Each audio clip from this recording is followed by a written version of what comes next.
Oke guys, welcome back to Daily Charting with Toshi, di mana kita akan daily chart your favorite cryptocurrencies. Dalam 24 jam terakhir, cryptocurrency market lanjut turun sebesar 5,38%.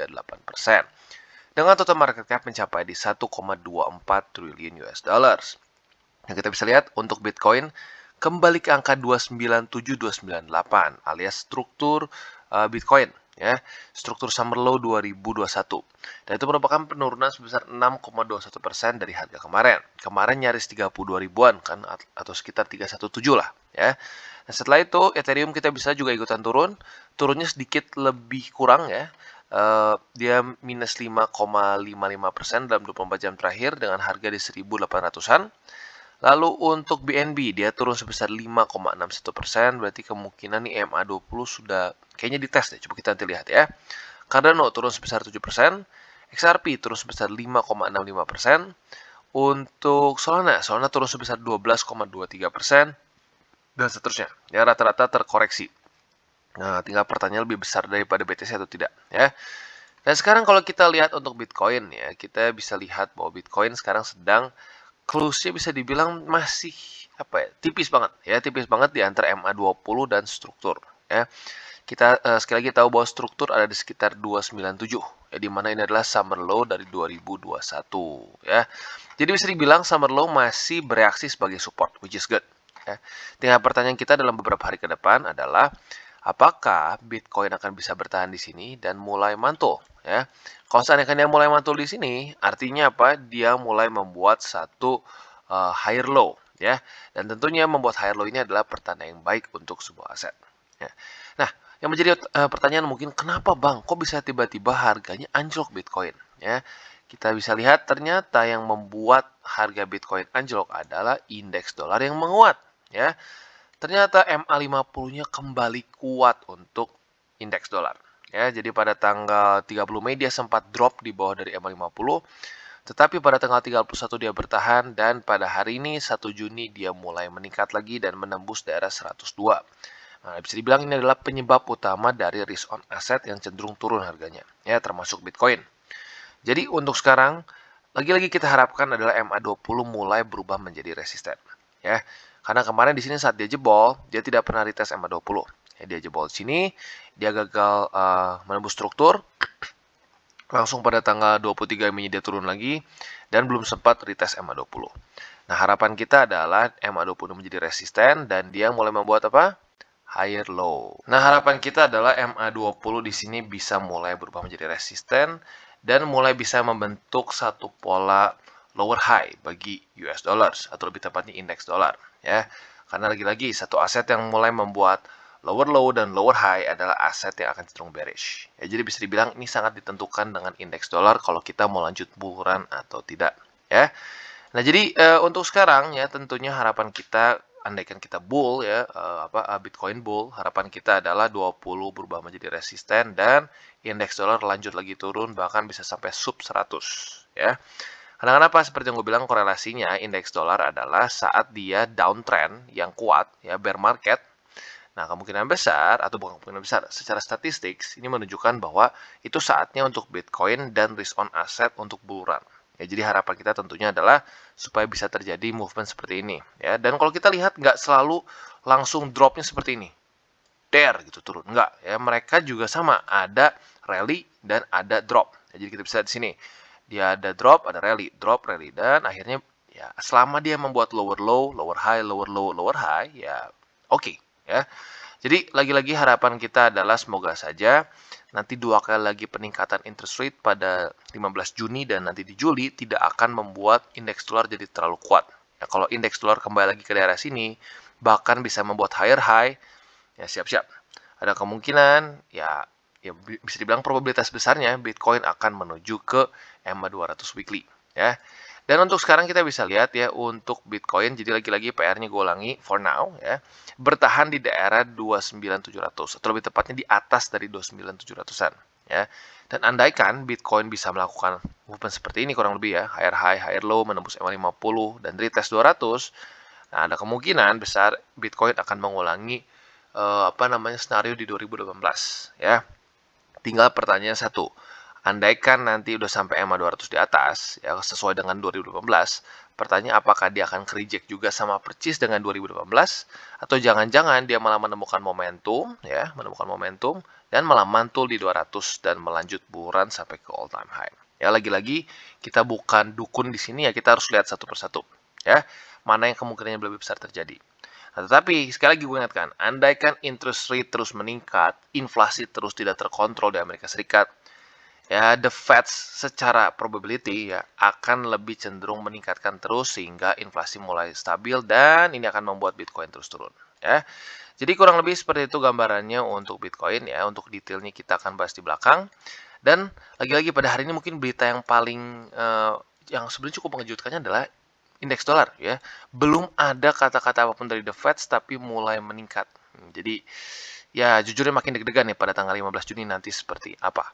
Oke, dan sekarang kita masuk lagi ke Bitcoin untuk buy limit. Ya, jadi untuk buy limit yang pertama seperti yang kita tahu ya, ada di daerah 29.700-an, alias basically di dekat-dekat sekarang lah, harga kurang lebih harga market. Jadi bagi kalian yang masuknya ke medium sampai ke agresif, bisa pertimbangkan untuk buy limit di daerah sini, ya.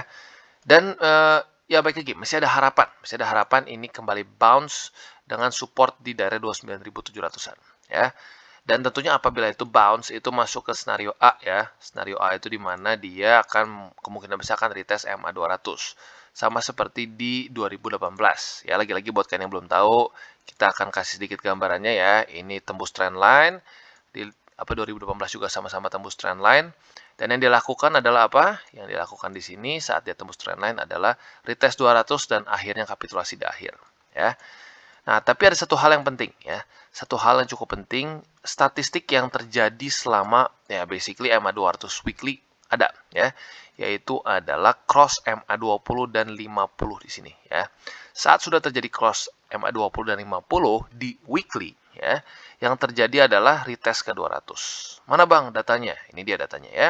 2020 cross MA20 dan 50 tentunya dead cross ya, bukan golden cross ya. Dead cross yang terjadi apa? MA200 dikunjungi. Di sini 2000 berapa nih? 2018. Death Cross, apa yang terjadi? MA200 ujung-ujungnya dikunjungi. Dan bahkan sampai di 2014-an ya, kita bisa lihat saat terjadi Death Cross, apa yang terjadi? MA200 dikunjungi dan seterusnya. Ya, ini sudah terjadi basically sejak 2014. Dari sejak awal MA200 weekly keluar ya. Maka dari itu harus kita siap-siap mental bahwa MA200 akan dikunjungi karena statistiknya 4 kali ke belakang menunjukkan bahwa memang hal itu terjadi ya. Nah, tetapi pertanyaan tinggal satu. Apakah ini akan langsung kapitulasi boom dalam waktu dekat ke MA200 weekly atau seperti di 2018 seperti yang gue bilang tadi ya. Dia ada dulu retest ke 200 yang terakhir ya. Jadi dia di sini menemukan momentum dulu, retest, di reject dan ke MA200 weekly. Ya, jadi kemungkinan besarnya dua itu ya. Yang A adalah dia langsung kapitulasi ke 200 weekly ya, jebol di sini langsung boom ke 200, atau yang B di mana dia ada dulu rally ke 200, di reject baru akhirnya kapitulasi di akhir. Dan sebenarnya masih ada satu lagi ya yang lebih highly unlikely. Yaitu adalah dia seperti 2018 tetapi bedanya dia menembus 200 dan malah menjadikan 200 sebagai support, lanjut new all time high. Mungkin nggak Bang? Nggak ada yang tidak mungkin ya.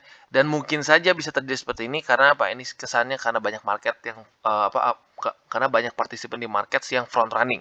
Mereka ingin lebih cepat beli sehingga akhirnya meningkatkan harga Bitcoin. Ada possibility seperti itu. Tetapi secara statistik dan data ya, itu menunjukkan bahwa belum pernah terjadi seperti itu.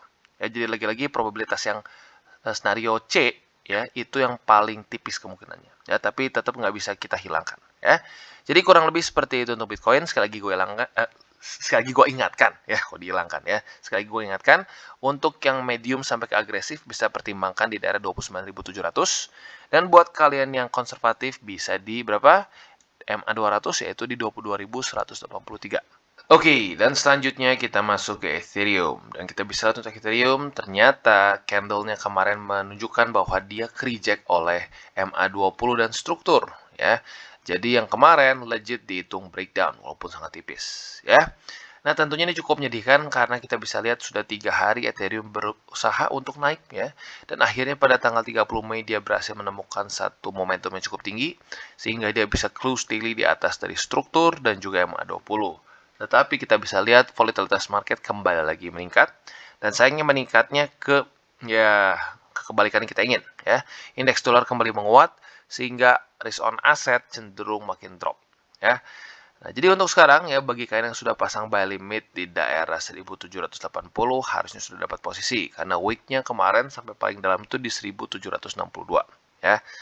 Nah, tetapi ya seperti kita bisa lihat andaikan kalian belum pasang masih bisa pasang lagi ya atau lupa lah gitu kesannya bisa pasang lagi.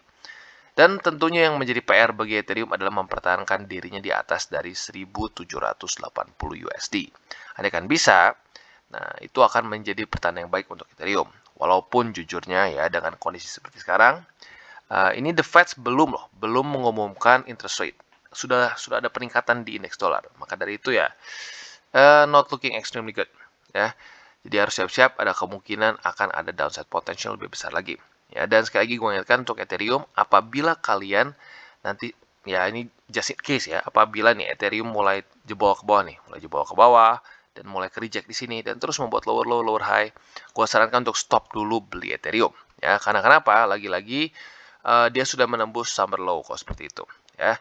Dan kalau itu terjadi, lebih baik kita lihat dulu Bitcoin, apakah dia akan stabil di support tertentu atau tidak. Ya, mungkin by that time lebih mendekati ke EMA 200 weekly. Ya, jadi kurang lebih seperti itu untuk Ethereum dan overall seperti yang gue bilang ya, ini adalah session terakhir untuk Ethereum.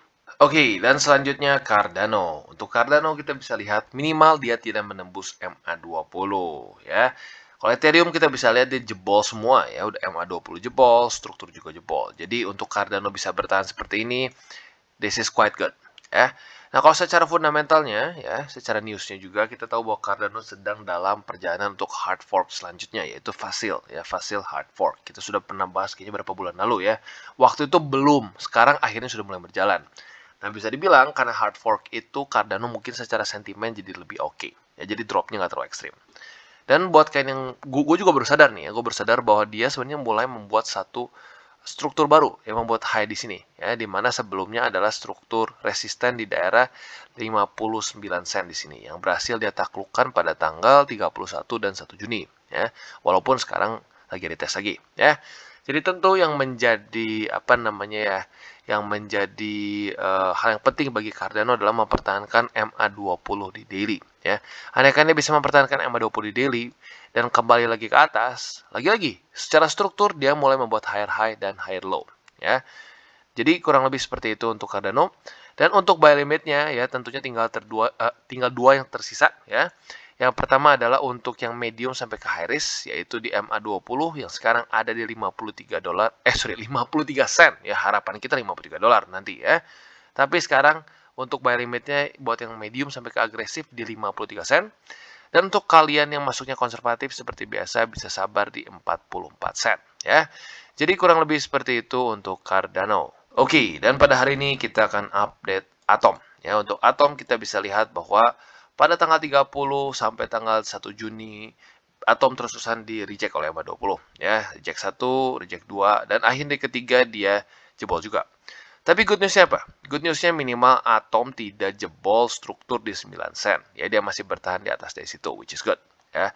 Tetapi secara struktur juga di waktu bersamaan, atau yang lebih tepatnya secara pola lah ya, dia masih dengan sangat jelas membuat pola yang bearish. Basically sejak dia di reject oleh EMA 200 pada tanggal 2 sampai tanggal 2 sampai 4 April di sini ya. Kita bisa lihat bahwa struktur dari Atom dia terus membuat lower low, lower high, lower low, lower high, lower low, lower high dan seterusnya seperti itu ya sampai kapitulasi akhir pada tanggal 12 dan 14 Mei. 12 sampai 13 Mei ya. Di mana tentunya kapitulasi ini terjadi karena Bitcoin juga jebol ya. Nah, jadi pada hari ini tentunya yang menjadi PR luar biasa besar bagi Atom adalah mempertahankan daerah 9 dolar. Kenapa 9 dolar ini penting? Karena lagi-lagi 9 dolar ini adalah summer low dari Atom. Ya, kita sudah lihat beberapa contoh altcoins yang jebol summer low-nya. Saat altcoins jebol summer low-nya dan dia trading dengan pola yang lanjut lower low, lower high di bawah dari summer low, biasanya dia akan drop-nya lebih ekstrim. Ya, sama seperti anak kecil yang tenggelam tanpa pelampung, ya, sulit untuk ditarik ke atas, ya. Jadi lagi-lagi ini penting untuk Atom untuk mempertahankan di area $9.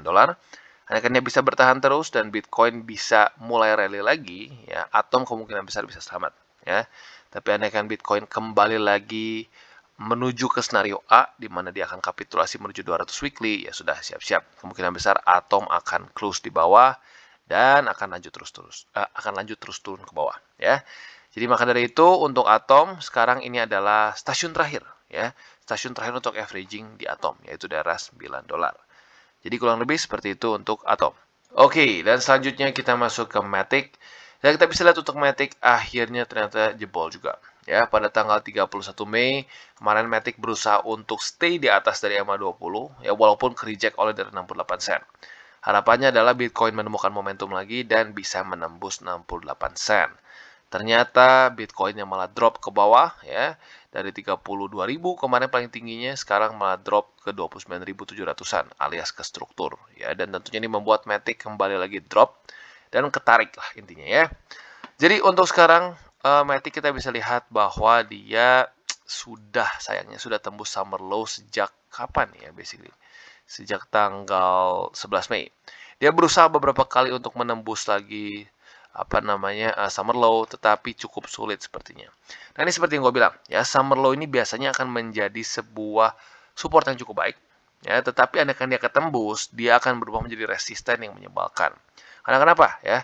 Para trader di dunia akan semua melihat bahwa, waduh, ini sudah tembus major support, ya.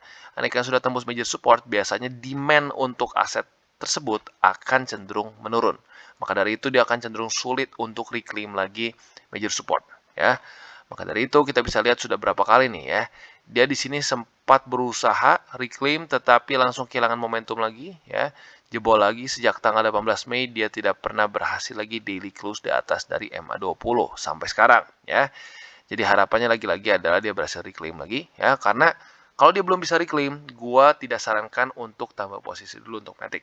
Ya, walaupun ada struktur di bawah-bawahnya lagi, tapi seperti yang gue bilang, secara resiko lebih baik kalau seperti itu kita averaging di Bitcoin, ya, karena Bitcoin masih ada struktur besar MA200 weekly, ya. Jadi kurang lebih seperti itu untuk Matic, ya. Jadi tidak ada buy limit hari ini untuk Matic karena dia masih belum berhasil untuk reclaim darah 68 sen. Oke, dan selanjutnya kita masuk ke BNB. Dan untuk BNB sayangnya kita bisa lihat MA20 jebol, ya. MA20 jebol, Fibonacci juga jebol, ya. Dan bahkan kita bisa lihat arguably dia mulai memecahkan struktur di sini, ya. Yang terbentuk pada tanggal berapa nih? Ya, 26 sampai 28 Mei.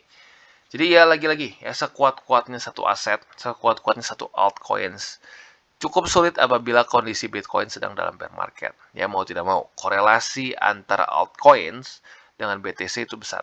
Ya, jadi saat BTC sedang bear market, sulit. Jadi untuk sekarang BNB kita sayangnya sudah kehilangan satu support lagi di EMA20 dan buat kalian yang sudah buy di situ ya sudah nggak apa-apa untuk averaging. Ya lagi-lagi kita bukan dukun market yang pasti tahu akan loncat di mana. Ya.